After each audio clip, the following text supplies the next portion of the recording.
Chapter 1. Alan Newberg pinched his watch between his thumb and forefinger and awaited the exact moment his train from Paris would arrive in Nice. When its wheels turned not an inch farther, causing him to rock back gently in his seat, he noted the precise time. It was 2:55 p.m. Marveling at TGV's punctuality, he smiled and shook his head. Then, with a nervous sigh, he stepped down into the station platform and commenced the last leg of a journey a nagging inner voice had told him never to begin. Though he still suffered jet lag from his overnight flight from Chicago, with determination he dragged his canvas roller bag down a set of stairs to a walkway that crossed beneath the tracks. The loud pop of the bag's wheels jumping down each step didn't seem to bother the other passengers, who swarmed around him, jostled his backpack, and aggressively chased him like a pack of hungry wolves. They had an agenda, it seemed. He strived to have none.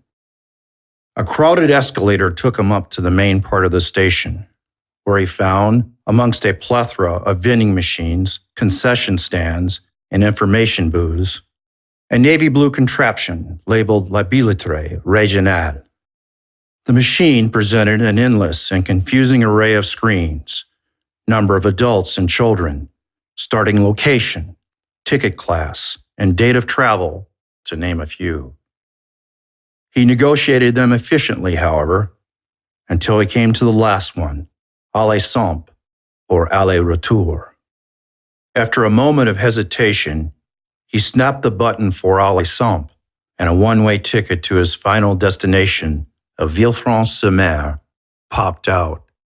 The ticket was the size of a business card, a seemingly inconsequential piece of paper. It had all the necessary information, but one part stood out, a French phrase with which he was not yet familiar, à composter. He asked for an explanation from a train company employee, and the man told him that he would have to validate the pass at one of several odd-looking yellow machines that stood sentry-like at the entrance to the tracks. At first, Alan couldn't get the one he chose to work, but after 4 tries, he heard it click. Without examining what had been printed, or otherwise giving the process much more thought, he stuffed the tiny ticket inside the zippered left breast pocket of his tan Eisenhower-style jacket. From a schedule board displayed on a wall by an overhead projector, he noted his train would leave in 3 minutes. He rushed down one set of stairs and up another to Voidy, where he found a boxy-looking chain of cars that seemed antiquated in comparison to the modern aerodynamic bullet train on which he had arrived. Over the public address system, he heard 3 sing-song musical tones, followed by a female automaton voice, France's version of Siri. Although it declared a message in French far too rapid for his complete comprehension, he did understand the last part very well. Attention au départ. For a split second, he wondered if the words were meant for him, but quickly discarded the notion as a figment of his paranoid imagination. His confidence now reinvigorated, he hoisted his luggage onto the train and installed himself on a flop-down seat near the entrance. Through the still open sliding doors, his eye caught the attention of a woman, clutching the hand of a girl of perhaps 5 years. The woman, whom he assumed was the child's mother, stood helplessly on the platform, while ominously eyeing her valise. So he exited the train, and with a gentleman's nod lifted the suitcase inside. She in turn grasped the girl by the armpits and swung her aboard, stating one word, merci. The woman appeared to be in her 30s, a good 10 years younger than he. She was French thin and had dark brown hair, several strands of which crossed her face. While using one hand to whisk them aside, she used the other to guide her child to the last remaining seat. Though attractive, the woman had a harried look that suggested no bright star had ever shined upon her, except, of course, that which must have been provided by her beautiful daughter. The girl, on the other hand, as yet unblemished by the vicissitudes of life, sported a blissful grin. Her locks, slightly lighter than her mother's, were combed back into a neat ponytail. She wore an orange ruffle dress and a thin matching sweater. Her feet, covered in white socks and little girl tennis shoes, could not reach the floor and dangled innocently above it. Alan felt a wave of infatuation, but did his best to put a lid on it. Even though he had been working on being more spontaneous and less analytical, he did not believe in the unrealistic notion of love at first sight. More than likely, the woman would rebuff him anyway, causing the train ride to become embarrassingly uncomfortable. Nonetheless, he offered her his seat, and she returned the favor with a curt smile. Suddenly, the doors slammed shut, and the train jolted in a smooth glide through a mountainside tunnel. The girl babbled in French at what seemed like breakneck speed. She posed various questions to her mother, to which she responded non, and just like her American counterpart, the child repeatedly protested, mais maman. Fascinated by this interaction, Alan dug into his basic command of the language that he had obtained by studying instructional manuals and listening to compact discs in his car back home. He had learned the nuances of its grammar, the basic pleasantries, and enough vocabulary and phrases to function at hotels and restaurants, but he was far from fluent. Intimidated by the prospect of asking his first question of a native speaker, he sought an easy one to pose, and after several minutes, mustered the courage to spit it out. Quelle heure est-il, madame? Startled by this abrupt overture, the woman glared at his multifunction watch, which was equipped with every bell and whistle imaginable. She turned her face away in disgust, apparently offended by what she perceived to be a come-on line or a ruse to steal something. But the young girl beamed, proudly displaying her pink-banded Mickey Mouse watch, and responded in a small, reedy voice. Il est 15h15, monsieur. Alan noted the child's perfect use of the liaison that blended il and a into one word, il est, as well as her precise pronunciation of the phrase 15h15. 3:15, he translated inwardly. Only the most advanced classes in America taught such phonetics, so at first he believed her to be a little genius. Then he realized his perception had been jaded by his frame of reference. She was French, and he was in France. The train made it to Villefranche-sur-Mer in just 6 minutes. As the mother and daughter departed in a different direction, he smiled politely at the girl and thanked her for giving him the time. De rien, she replied, projecting the letter R from the back of her throat. It was nothing, she had said. He sensed otherwise, but knew not why. A conductor wearing a dark blue uniform with red trim and a hat having a shiny black visor stuck his head out the train and looked both ways. Having assured himself no passengers were still getting on or off, he whistled once to signal a departure, and a dozen or so cars slowly passed Alan one by one. The station stood in sharp contrast to the hustle and bustle of Niceville. It had no passengers save a young couple who sat on a bench in a bus stop-like shelter on the other side of the tracks. Its classic-looking terminal had peach walls and mint green doors and offered a glimpse into the past, though a dilapidated warehouse next to it, drenched in Tagger art, brought things back into the present. Behind these structures, a steep, rocky hillside, densely packed with ornate villas and pastel-colored apartments, towered above in a scene that only an artist could imagine. As the lonely sound of the locomotive's air horn trumpeted in the distance, he whispered to himself, "I'm in deep cover now." In the States, Alan had rented an apartment in the small town from a Norwegian named Ralph Swenson, a petroleum engineer who dabbled in real estate. Email exchanges established the man's credibility, so he took the risk of wiring him 3 months' advance rent, or €6,000. That morning, Ralph had told him by phone he could pick up the keys at Côte d'Azur Immobilier, a local realty office. Hence, his first task was to find the business, get the apartment, and settle in. He trudged up a hill from the station, and before he got too far, he stopped the woman and asked for directions. She did not speak English, so he showed her a slip of paper with the name and address that he sought, and she pointed down an asphalt walkway no wider than an alley that led into town. As he moved along the path, he savored a view of the Mediterranean Sea on his left, turquoise blue by virtue of the water's reflection of a cloudless day.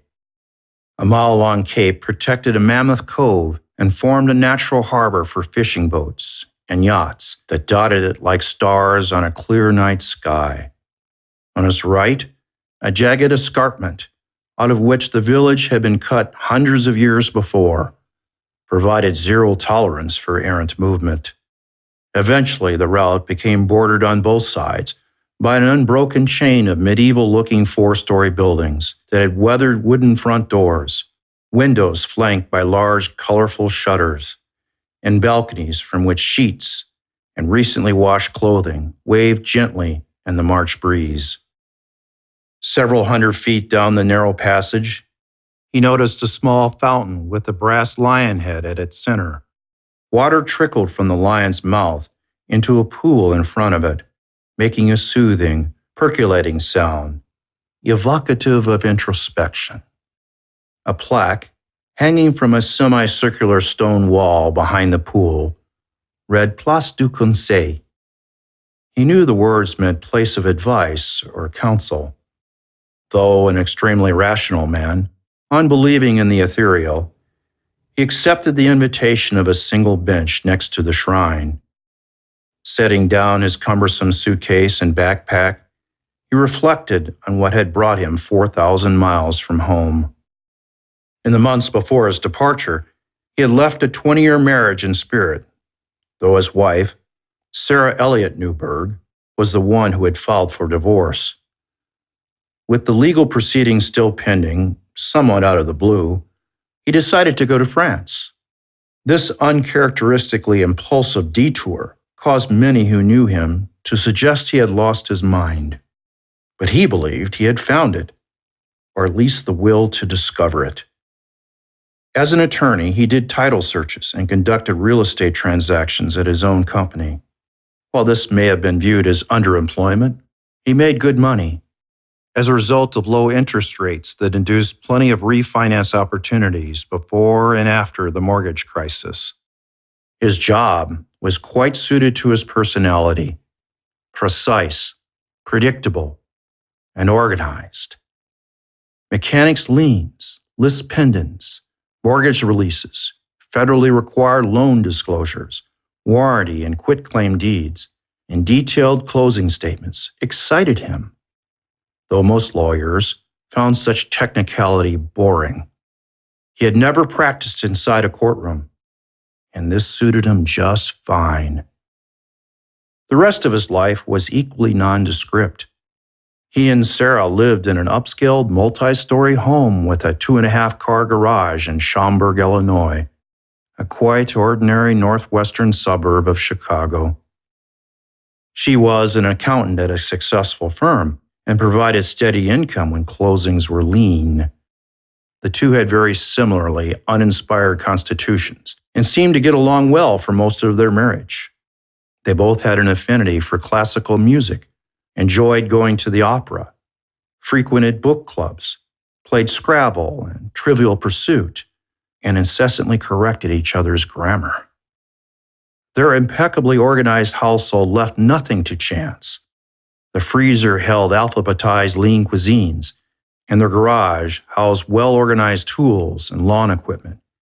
Even in winter, it had no grease or dirt on its painted floor. Despite their outward congruence, the couple had no anchor in this rather staid existence, unfortunately. Early in their marriage, they had decided not to have children, even though both were physically capable of it. Sarah had felt kids would disrupt her career and elected to defer this challenge until later, and he was hardly in a position to object, given his own professional obligations. By the time the subject came up again, and she heard her clock ticking, they had drifted apart, and their lives had evolved into a tomb wrapped inside an economic relationship. He did his thing, and she hers, and no longer did they spend time together. Meanwhile, he had begun to change, so Sarah asked him to see a shrink, ostensibly out of concern for his welfare. The impetus for her request was a series of events she found particularly distasteful. For one thing, he had purchased, without her consultation or consent, a blue Lexus convertible. A bold deviation from his 10-year-old black Honda Accord that he kept in immaculate condition, always washing it on Saturdays and religiously getting oil changes every 5,000 miles. He had also gotten an earring and altered his hair, growing out his close-cropped helmet into a cool guy messy look. His white Periella shirts and conservative suits that he had worn at work morphed into casual Columbia button-downs and blue jeans. At one point, he had even told Sarah that he wanted to be called Al, but she ignored the request, dismissing it as further evidence of his insanity.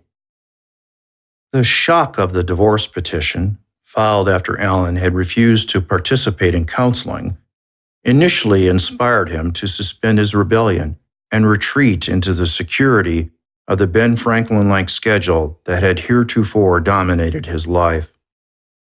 It consisted of the following: 6 o'clock, rise; 6:15, 30-minute jog; 6:45, shower and dress; 7:15, breakfast, always a protein shake; 8 o'clock, arrive at work; 8:15, title searches and paperwork for closings; 12 noon, lunch, a tuna sandwich and a latte; 1 o'clock, closings; 5, depart work; 5:30, arrive home; 6, dinner; 6:30, read, watch TV; 10, bed.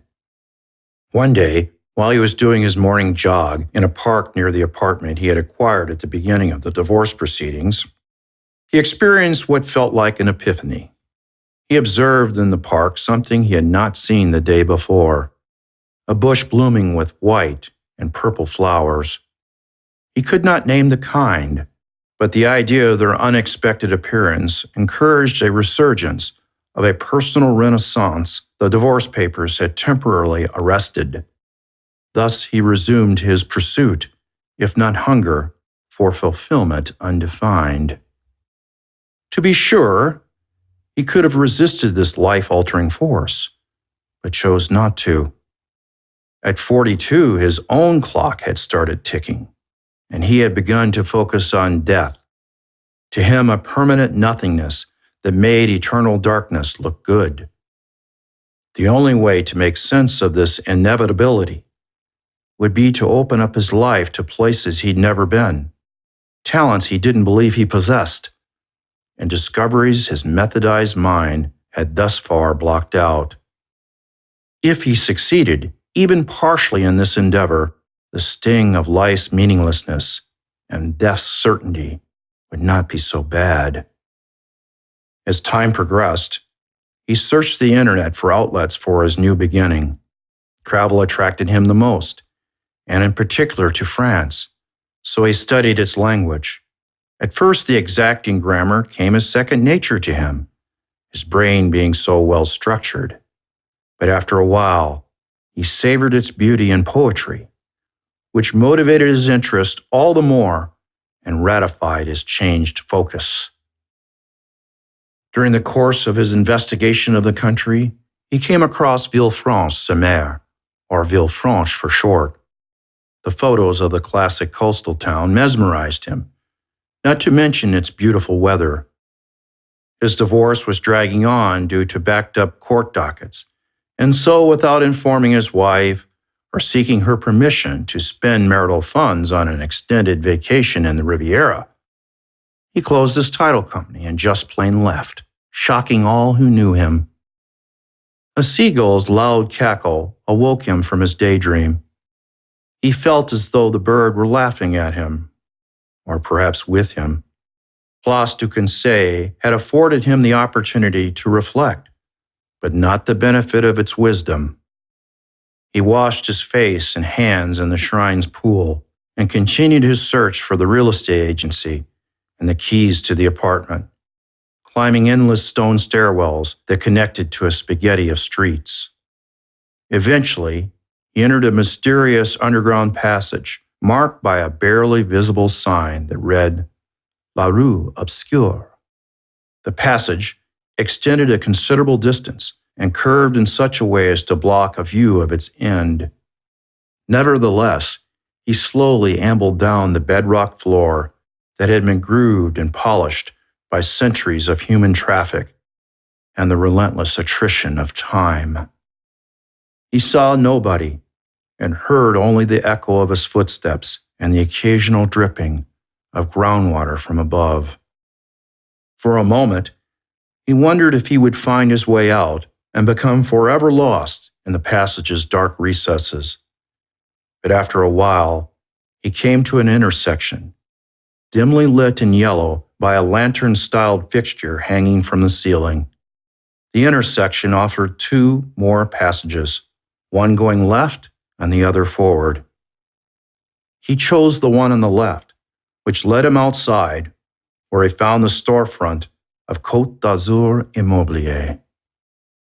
I've rented an apartment from your client, Mr. Ralph Swenson, and I'm supposed to get my keys here, Alan declared to the man inside, who himself must have just arrived since he appeared a bit disorganized and had yet to turn on the lights. The man, whom Alan assumed was a French real estate agent, unlocked a filing cabinet and retrieved some manila folders, whereupon he scoured various lists of apartments and sheets of names. After a few minutes, he scratched his head and tossed the records onto his desk in resignation. I'm unable to accommodate you. No paperwork, he said. You had nothing about my rental? The agent muttered defensively in French and replied, Pardon, monsieur. I do not understand your word rental. Alan consulted the translation app on his iPhone. La location is the term, I believe. Oh, the agent exclaimed. Mais non, monsieur, elle n'existe pas. Alan felt jet lag ganging up on him. Regarde, he snapped. This is an email from Ralph Swenson that documents our understanding. He slapped a copy of the communication on the desk and tapped his finger on the part that supported his position. The agent slowly read the email and lowered his unibrow shaded eyes sheepishly. I'm sorry, sir, but I have no paperwork, and without paperwork you are, how you say in English, shit out of luck. But I paid 6,000 euros for this place. There are other immobiliers in Villefranche, the agent quickly reassured. Perhaps there is some mistake, and one of them has your location. No, Rolf said Côte d'Azur Immobilier. You're Côte d'Azur Immobilier, n'est-ce pas? You say n'est-ce pas. You want English or French now? The comeback did not impress. What I want is satisfaction, Alan hollered, slamming his fist on the desk. I've been on a plane 7.5 hours and a train 5.5. He paused and took a breath. He knew he was behaving like the classic ugly American, so he reined in his rage. He should relish the challenge of the unexpected as part of his new persona, instead of further making a fool of himself. This man Norvégien, oui? Sighing, Alan conceded the fact. I know him. I tell you where he lives. You fix this merde with him. How do I get there? His apartment near Church Street, Rue d'Église, je crois. The agent gave him the directions, telling him to watch for a large yellow bell tower having a clock. You find Ralph there, okay? Oh, I will, Alan emphasized. This is a matter of 6,000 euros, and I'm going to get to the bottom of this one way or another. Bottom of this, what you mean? You know, get this worked out, hell or high water. Hell or high water? Let's just say he'll be made accountable. Ah, vengeance, the agent cried out. Something like that, Alan responded. He strode from the office, determined not to worry. For worry in his new world was not supposed to be part of the equation. On the way to the Norwegian's home, Alan descended a dark, narrow walkway shadowed from the late-day sun by a seamless array of old buildings and restaurant terraces. The path appeared to end at a massive stone wall, but at the last second snaked to the right. The wall constituted one side of an old church and was speckled by small holes that had been cut out by friars in the Middle Ages for nesting seagulls. In modern times, according to his exhaustive research of the area, the holes were covered by wire mesh to prevent entry of the birds and unpleasant streaks of excrement that such creatures would inevitably produce. As he rounded the corner, the mottled stonework blended into yellow painted plaster that rose to the top of a square bell tower. Each face of the tower had a large clock whose 5 to 6 foot hands jumped minute by minute toward 4 o'clock. At the final jerk of the big hand, the first of 4 resonating metallic clangs of the bell sent a chill down his spine, for their clarion call seemed to be omniscient and a witness to all that had transpired before that point. Past the church, Alan found a courtyard that cloistered a 2-story apartment structure. Oddly enough, the small quadrangle was cordoned off by crime scene tape marked Ligne de la police, ne traversez pas. Numerous French police criminalists, dressed in white booties, hairnets, and latex gloves, carefully stepped about the ground and inspected its gray slate tiles for clues. Amidst a group of red triangular-shaped evidence markers near the doorstep of the building, a motionless, lumpy mass lay covered by a piece of black plastic. Outside the yellow tape, several onlookers gaped at the grim spectacle. One of them, a hunchbacked old lady, stooped her small, feeble frame forward onto a dark-colored cane that she grasped for support. She looked as if she were dressed for mass, wearing a formal midnight blue suit and a matching pillbox hat. When he got closer, he noticed her eyes, recessed and almost entirely white. She was, in fact, blind, though there was something about her in a figurative sense that suggested she could see very well. Since she may have learned the particulars, Alan decided to query her. Qu'est-ce qui s'est passé? He asked. Il est à un meurtre, she responded ruefully. She held up her thumb and forefinger and the universal sign for a gun. A murder? The town seemed too small, too innocent, and too beautiful for such a thing, he thought. Yet the tarp-covered body confirmed the woman's words. Alan asked his third French question of the day. Qui était-ce? Rose Swenson, le Norvégien, the blind lady answered. She spoke of the man as though he were a unique figure in the town, with whom everyone was familiar. Recognizing the name, Alan blurted, He's the one who ripped me off for 6,000 euros. So loud and forceful was his reaction. The onlookers snapped their heads around and looked at him aghast, he having disrupted their mournful gaze. Within seconds, someone gripped his shoulder and asked in a heavy French accent, Did you know Ralph well? Apparently not well enough, Alan replied as he spun around. Before him stood a man in his 50s, who sported a closely trimmed mustache, a dark fedora, and a gray blazer, worn from years of use and wrinkled from neglect. He produced a card that said, Lieutenant Gustave Hainaut, Gendarmerie Nationale. As Nault is it? The correct pronunciation is Hainaut, monsieur. So you're a cop?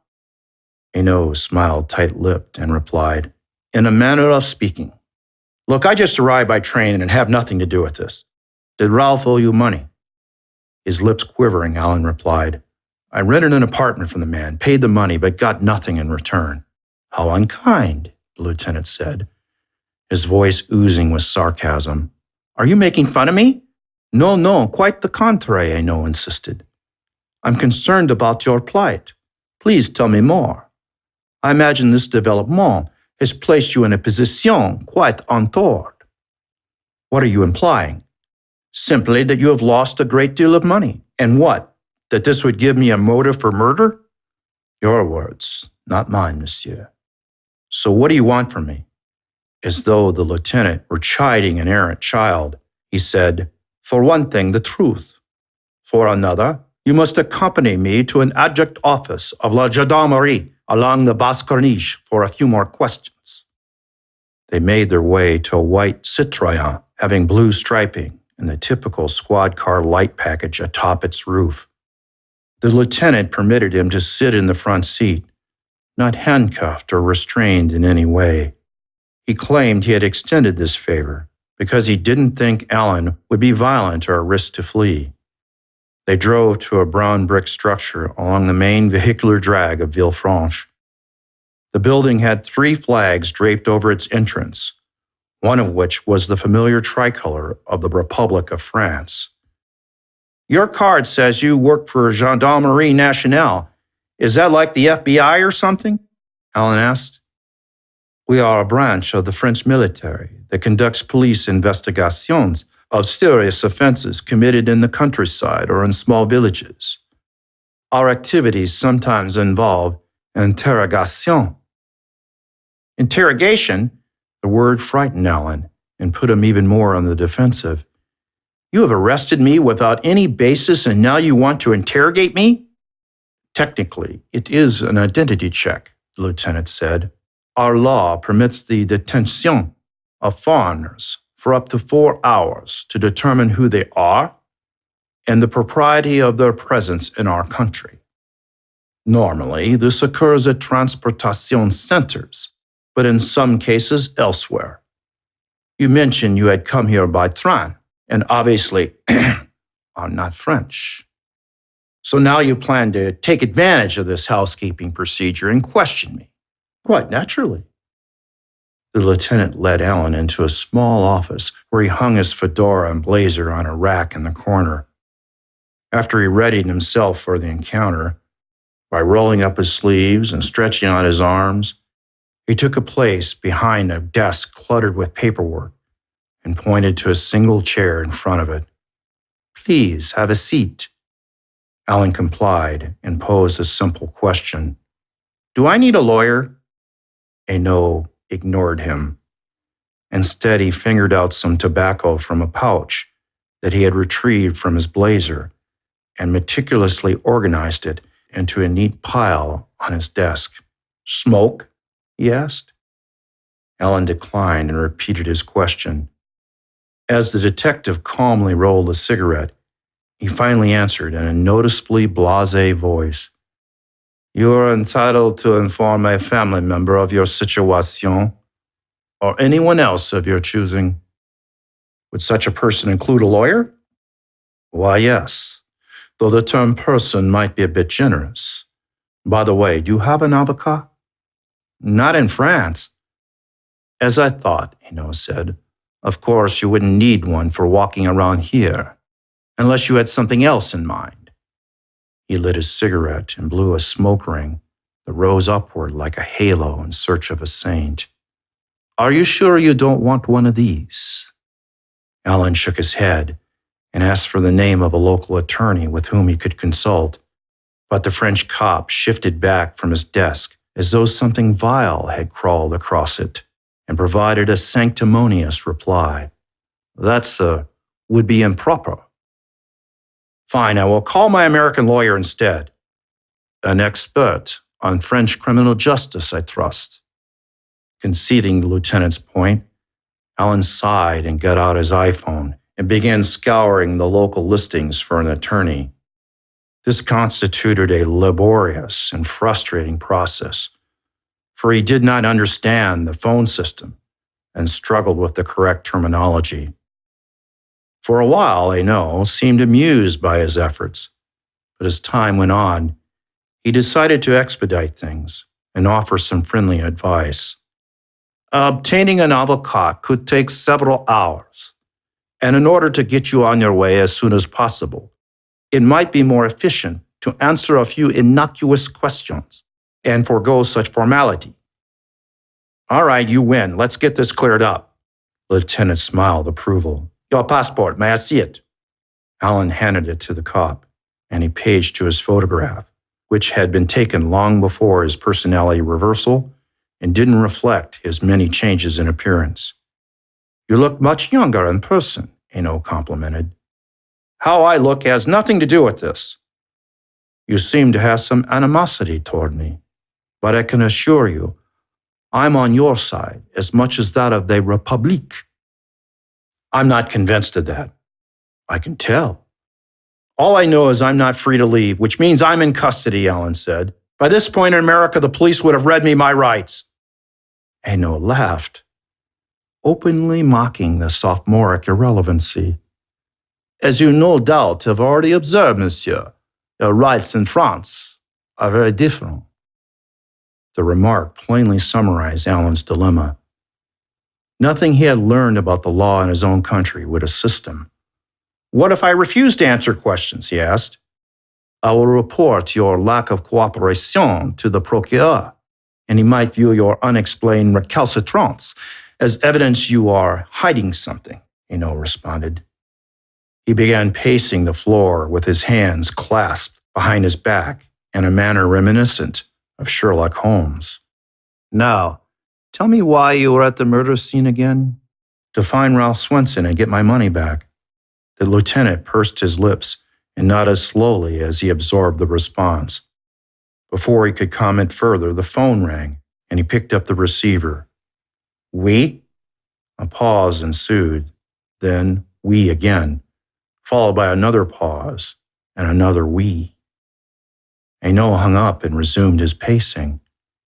It seems you have had a conversation with a real estate agent at a business called Côte d'Azur Immobilier. Can you tell me about that conversation? The man there was supposed to have the key to the apartment, but he had no documents reflecting my agreement with Ralph. And what was your reaction upon being so informed? Alan hesitated, for Eno seemed to know the answer before it came out of his mouth. I was angry, wouldn't you be? He claims that you threatened revenge against the victim over the rent money. I never said anything about revenge, Alan replied, half laughing. Eno's face went stone cold and expressionless. You said you wanted to get to the bottom of the matter. Hell or high water. Those are English cliches that he didn't understand. He suggests otherwise. Well, he's wrong. Eno canted a disbelieving eye, at which point Alan began chattering in an attempt to justify himself, like a teenager who had come home late with the family car. Plainly, he had forgotten the most elementary advice any neophyte lawyer in the U.S. would have given him. Shut the hell up when dealing with the cops. Eno, on the other hand, said little, often maintaining uncomfortable dead air. At every moment, his willing subject paused for breath. I left the real estate office a few minutes before I got to the scene at 4 p.m., and the police were already there, Alan said. The murder had to have happened sometime before I spoke with the agent. However, he has spun my words. They could not have been the motive for a murder that had already occurred before my arrival at his office. This is just a big misunderstanding. Uh-huh. The uh-huh offered little reassurance, so Alan continued his nervous babble. Before I went to the real estate office, I had been on a train from Nice to Villefranche, and before that another train from Paris to Nice, and it arrived just before 3 p.m. When the murder occurred, I was still— You seem very familiar with the time of the victim's death, the lieutenant interrupted. How, pray tell, do you know when Ralph was killed? It could have been early in the afternoon or even this morning. I just assume it was an hour or so before I got there. Hainaut responded with yet another uh-huh. Before I was in Paris, I was on an overseas flight from the United States. Before that, I lived a normal existence there. This statement was a bit of a stretch, but Alan went with it, figuring the cop would never learn about his troubles back home. Even if Ralph were shot weeks ago, I couldn't have done it, he said. Shot? Alan straightened in his chair. An onlooker told me that. Indeed, monsieur. Indeed. You're wasting your time. We could only hope. Why don't you let me go? It has never been my intention to keep you, but I thought I was under arrest. As I explained, monsieur, this is only an identity check. Yeah, up to 4 hours to check my identity, right? It's the law. And I suppose that makes it all good. Yes, as a matter of fact, it does. May I ask your profession, by the way? I'm a lawyer. The lieutenant laughed again, this time more derisively. Pardon, monsieur, but I find the irony most entertaining. All Alan could do was grunt. Before you leave, I do have one request, the cop continued. What's that? Would you mind giving me that jacket? The wording of the question seemed deliberately designed to conceal the fact Alan would be giving formal legal permission to take his personal property. Figuring he had no choice, however, he removed the jacket and handed it to the lieutenant, who in turn gave it to another cop, having a spastic facial tic involving his left eye. Why do you need it anyway? Hainaut smiled coyly. I have the right to remain silent. Very funny. Is there anything else, or can I go on my unmerry way? Yes. Have you washed your hands lately? Actually, I did at a fountain in town. About what time? Maybe a half hour ago. Why do you ask? Again, I have my rights. Hainaut returned Alan's passport. He suggested that he sign in daily at the police station to show his good faith and avoid more severe terms of release that a magistrate might impose. The lieutenant then got permission to search his luggage and rummaged through his roller bag and backpack, but found no gun or weapon. All right, we are finished for now, he said. In the meantime, where will you be staying? I have no idea. My apartment fell through. May I suggest an accommodation? As long as it isn't a French jail. There's a hotel down the street on the left that you will find very much to your liking. What's it called? Chez Betty.